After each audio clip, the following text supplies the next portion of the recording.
Olá, você está no canal de leituras da Telma. O livro de hoje chama-se Memórias Póstumas de Brás Cubas, de Machado de Assis. Narração: Thelma Schinkermann. Capítulo 41. A Alucinação. Era verdade. Entrei apressado. Achei Virgília ansiosa, mau humor, fronte nublada. A mãe, que era surda, estava na sala com ela. No fim dos cumprimentos, disse-me a moça com sequidão: esperávamos que viesse mais cedo. Defendi-me do melhor modo, falei do cavalo que empacara e de um amigo que me detivera. De repente, morre-me a voz nos lábios. Fico tolhido de assombro. Virgília. Seria Virgília aquela moça? Fitei-a muito e a sensação foi tão penosa que recuei um passo e desviei a vista. Tornei a olhá-la. As bexigas tinham-lhe comido o rosto. A pele, ainda na véspera tão fina, rosada e pura, parecia-me agora amarela, estigmada pelo mesmo flagelo que devastara o rosto da espanhola. Os olhos, que eram travessos, fizeram-se murchos.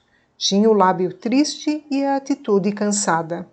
Olhei-a bem, peguei-lhe na mão e chamei-a brandamente a mim. Não me enganava, eram as bexigas. Creio que fiz um gesto de repulsa. Virgília afastou-se e foi sentar-se no sofá. Eu fiquei algum tempo a olhar para os meus próprios pés. Devia sair ou ficar? Rejeitei o primeiro alvitre, que era simplesmente absurdo, e encaminhei-me para Virgília, que lá estava sentada e calada. Céus!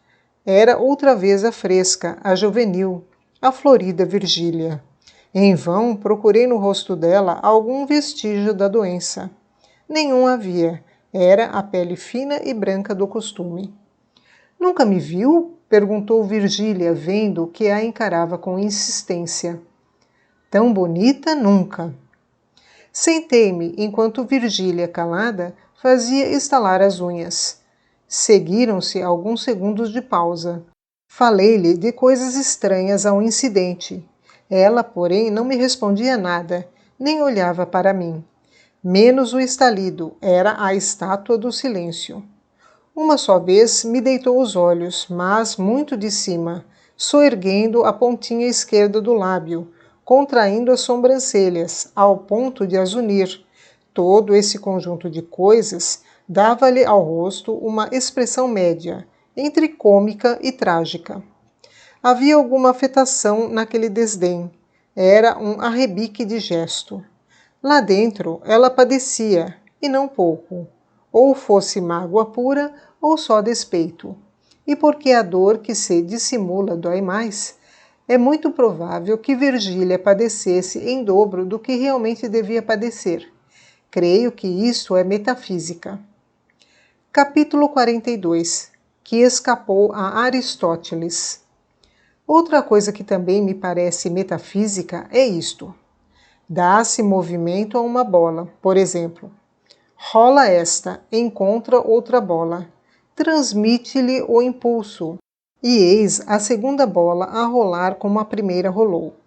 Suponhamos que a primeira bola se chama Marcela. É uma simples suposição. A segunda, Brás Cubas. A terceira, Virgília. Temos que Marcela, recebendo um piparote do passado, rolou até tocar em Brás Cubas, o qual, cedendo à força impulsiva, entrou a rolar também até esbarrar em Virgília, que não tinha nada com a primeira bola. E eis aí como, pela simples transmissão de uma força, se tocam os extremos sociais e se estabelece uma coisa que poderemos chamar solidariedade do aborrecimento humano. Como é que esse capítulo escapou a Aristóteles? Capítulo 43. Marquesa, porque eu serei marquês. Positivamente, era um diabrete Virgília, um diabrete angélico, se querem, mas era-o. E então? Então apareceu o Lobo Neves, um homem que não era mais esbelto que eu, nem mais elegante, nem mais lido, nem mais simpático, e todavia foi quem me arrebatou Virgília e a candidatura, dentro de poucas semanas, com um ímpeto verdadeiramente cesariano. Não precedeu nenhum despeito, não houve a menor violência de família. Dutra veio dizer-me um dia que esperasse outra aragem, porque a candidatura de Lobo Neves era apoiada por grandes influências. Cedi. Tal foi o começo de minha derrota. Uma semana depois, Virgília perguntou ao Lobo Neves, a sorrir, quando seria ele ministro. Pela minha vontade, já. Pelas dos outros, daqui a 1 ano. Virgília replicou, promete que algum dia me fará baronesa? Marquesa, pois eu serei marquês. Desde então fiquei perdido. Virgília comparou a águia e o pavão, e elegeu a águia, deixando o pavão com o seu espanto, o seu despeito, e 3 ou 4 beijos que lhe dera. Talvez 5 beijos, mas 10 que fossem não queria dizer coisa nenhuma. O lábio do homem não é como a pata do cavalo de Átila, que esterilizava o solo em que batia. É justamente o contrário. Capítulo 44. Cubas? Meu pai ficou atônito com o desenlace, e quer-me parecer que não morreu de outra coisa. Eram tantos os castelos que engenhara, tantos e tantíssimos os sonhos, que não podia vê-los assim esboroados, sem padecer um forte abalo no organismo. A princípio não quis crê-lo. Cubas! Um galho da árvore ilustre dos Cubas.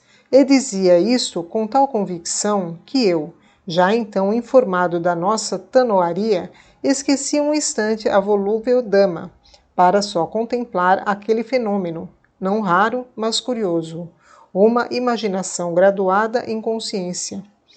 Cubas, repetia-me ele na seguinte manhã, ao almoço. Não foi alegre o almoço, eu próprio estava a cair de sono. Tinha velado uma parte da noite. De amor? Era impossível. Não se ama 2 vezes a mesma mulher, e eu, que tinha de amar aquela, tempos depois, não lhe estava agora preso por nenhum outro vínculo, além de uma fantasia passageira, alguma obediência e muita fatuidade. E isto basta a explicar a vigília. Era despeito, um despeitozinho agudo, como ponta de alfinete, o qual se desfez com charutos, murros, leituras truncadas, até romper a aurora, a mais tranquila das auroras. Mas eu era moço, tinha o remédio em mim mesmo. Meu pai é que não pôde suportar facilmente a pancada. Pensando bem, pode ser que não morresse precisamente do desastre, mas que o desastre lhe complicou as últimas dores é positivo. Morreu daí a 4 meses, acabrunhado, triste, com uma preocupação intensa e contínua, à semelhança de remorso. Um desencanto mortal, que lhe substituiu os reumatismos e tosses. Teve ainda meia hora de alegria. Foi quando um dos ministros o visitou. Vi-lhe, lembra-me bem, vi-lhe o grato sorriso de outro tempo e nos olhos uma concentração de luz, que era, por assim dizer, o último lampejo da alma expirante. Mas a tristeza tornou logo, a tristeza de morrer sem me ver posto em algum lugar alto, como aliás me cabia. Cubas. Morreu alguns dias depois da visita do ministro, uma manhã de maio, entre os 2 filhos, Sabina e eu, e mais o tio Ildefonso e meu cunhado. Morreu sem lhe poder valer a ciência dos médicos, nem o nosso amor, nem os cuidados, que foram muitos, nem coisa nenhuma. Tinha de morrer, morreu. Cubas.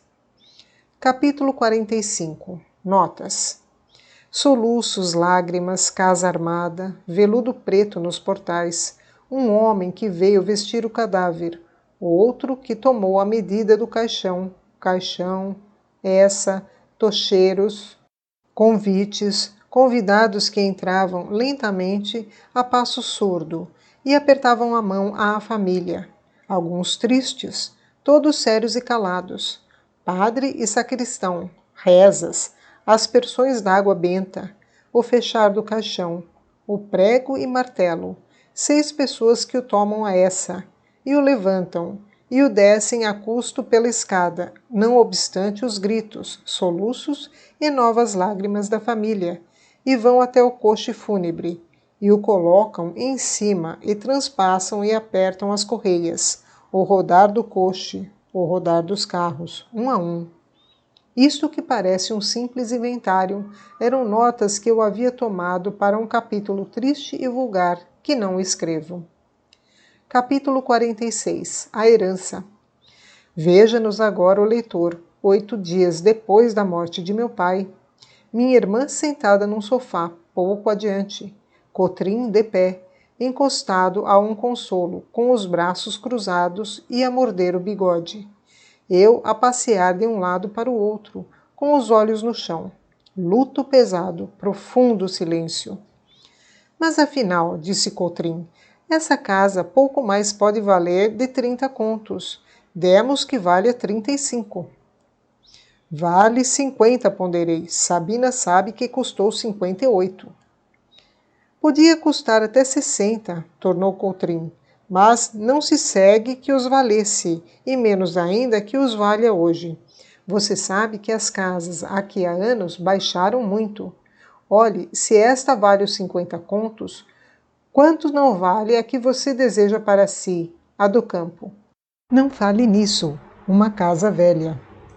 Velha, exclamou Sabina, levantando as mãos ao teto. Parece-lhe nova, aposto? Ora, mano, deixe-se dessas coisas, disse Sabina, erguendo-se do sofá. Podemos arranjar tudo em boa amizade e com lisura. Por exemplo, Cotrim não aceita os pretos, quer só o boleeiro de papai e o Paulo. O boleeiro não, acudi eu, fico com a sege e não hei de ir comprar outro. Bem, fico com o Paulo e o Prudêncio. O Prudêncio está livre. Livre? Há 2 anos. Livre? Como seu pai arranjava essas coisas cá por essa casa, sem dar parte a ninguém? Está direito. Quanto à prata, creio que não libertou a prata. Tínhamos falado na prata, a velha prataria do tempo de Dom José I, a porção mais grave da herança, já pelo lavor, já pela vestudez, já pela origem da propriedade. Dizia meu pai que o conde de Cunha, quando vice-rei do Brasil, a dera de presente a meu bisavô Luís Cubas. Quanto à prata, continuou Cotrim, eu não faria questão nenhuma, se não fosse o desejo que sua irmã tem de ficar com ela. E acho-lhe razão. Sabina é casada e precisa de uma copa digna, apresentável. Você é solteiro, não recebe, não... Mas posso casar. Para quê? Interrompeu Sabina. Era tão sublime essa pergunta que por alguns instantes me fez esquecer os interesses. Sorri.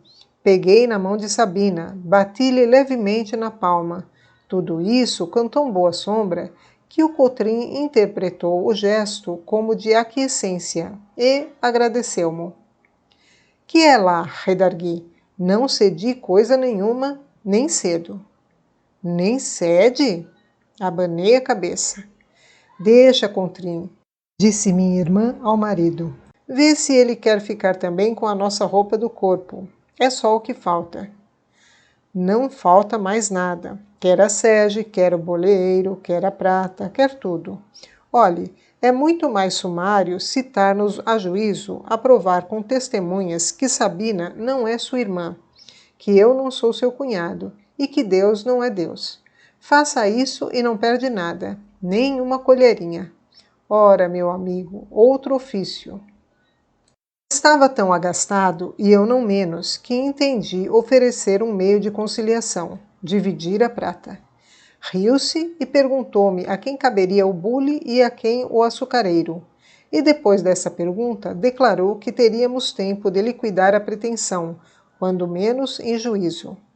Entretanto, Sabina fora até à janela que dava para a chácara, e depois de um instante voltou e propôs ceder o Paulo e outro preto, com a condição de ficar com a prata. Eu ia dizer que não me convinha, mas Cotrim adiantou-se e disse a mesma coisa. Isso nunca, não faço esmolas, disse ele. Jantamos tristes. Meu tio Cônego apareceu à sobremesa e ainda presenciou uma pequena altercação. Meus filhos, disse ele, lembrem-se que meu irmão deixou um pão bem grande para ser repartido por todos.